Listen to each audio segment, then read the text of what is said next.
Howdy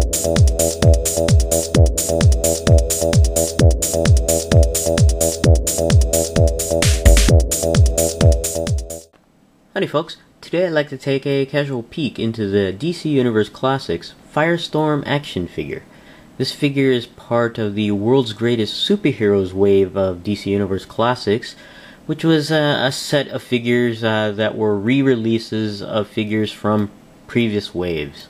This Firestorm figure is a re-release of the original Firestorm figure that was part of Wave 2, which was the Gorilla Grodd wave back in 2008, I believe. I cannot remember where and when I bought this figure.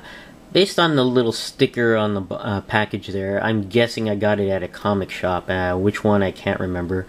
And it looks like I paid $16.99 for this set.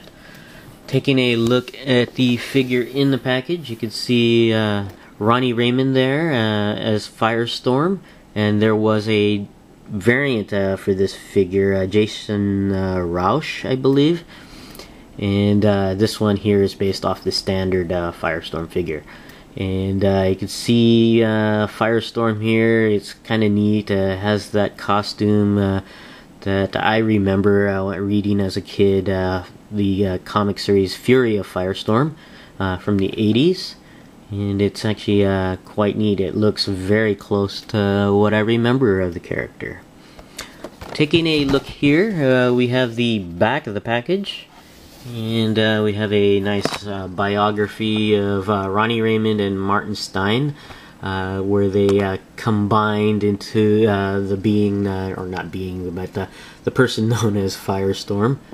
And down below you have statistics for Firestorm, and even further below we have other figures that were part of the world's greatest superheroes wave. We had Batman, Hal Jordan, Green Lantern, Wonder Woman, Firestorm, Robin, and Captain Marvel.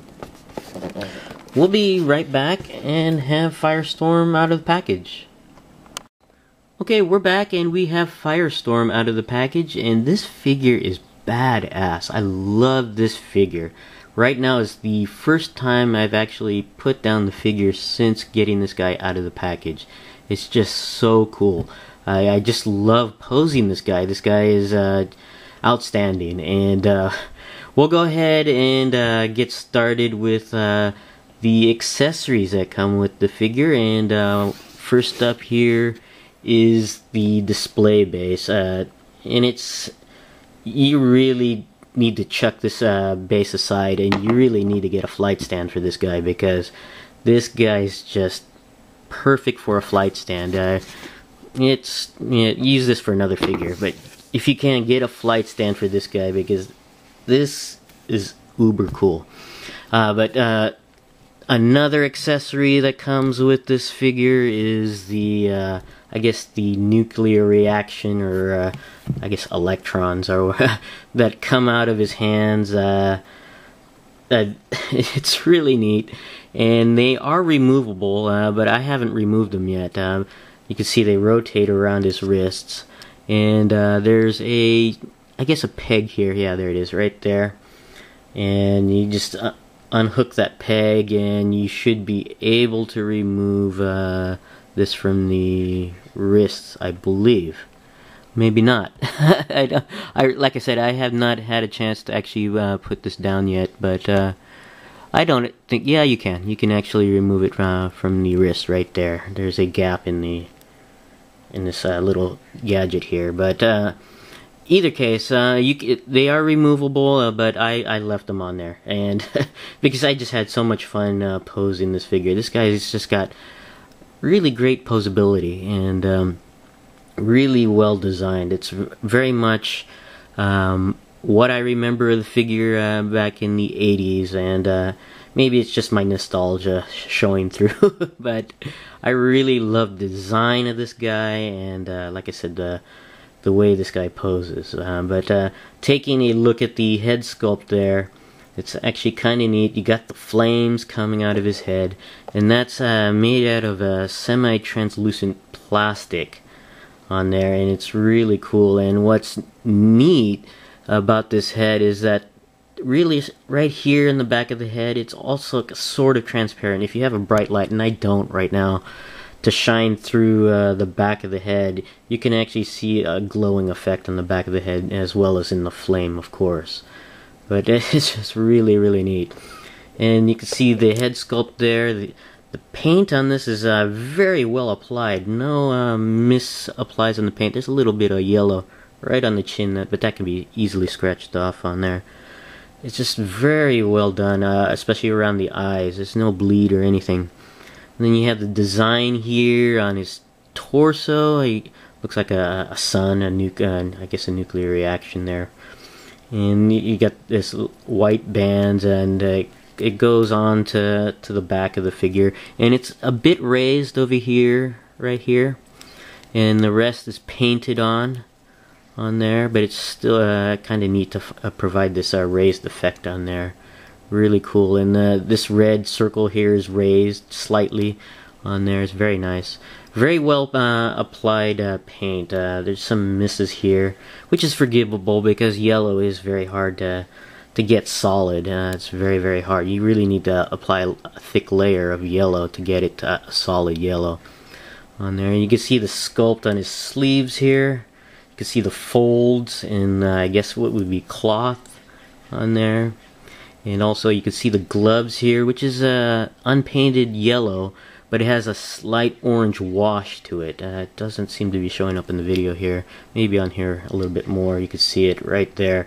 And also on the legs, you can see a dark wash on the legs. It just provides a lot of definition on there. Very well constructed figure. I really love it.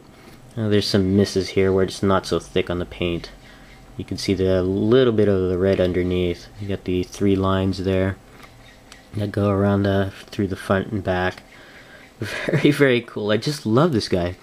And the joints on these is not loose at all. I was expecting it to be a little loose, this being a re-release, but it's very, very tight. I don't know what the original figure was articulation-wise or joint-wise. But it's very nice and stiff on there, so it's kind of cool. You can get it into really cool poses and stuff. There's some more of the wash on the boots there.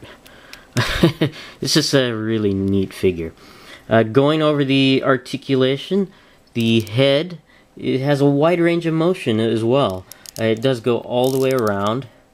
It does go down that far and up about a little bit above level.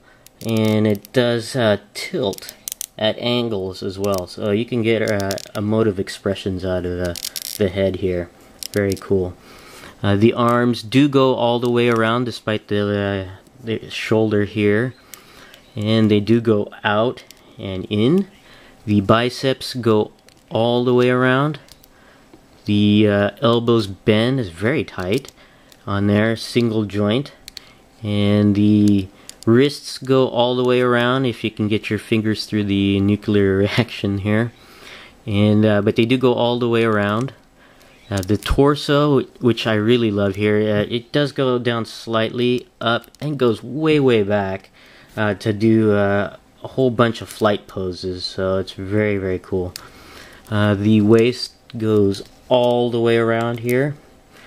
The legs are joined at the typical DC UC hip joint, so it can go up, down, slightly to the back, out to the side.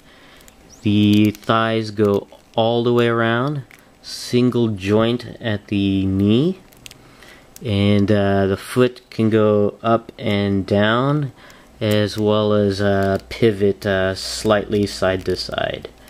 Overall, it's a great figure. Maybe it's just my bias showing through, but I love this figure. I love the way this guy poses, dynamic. Just the sculpt also is just very, very well done. And I recommend picking this figure up, and I may look for the Jason Roush figure as well. I just really enjoy this figure. But this is my casual peek into the DC Universe Classics Firestorm figure. Thanks for watching, and I'll see you guys next time.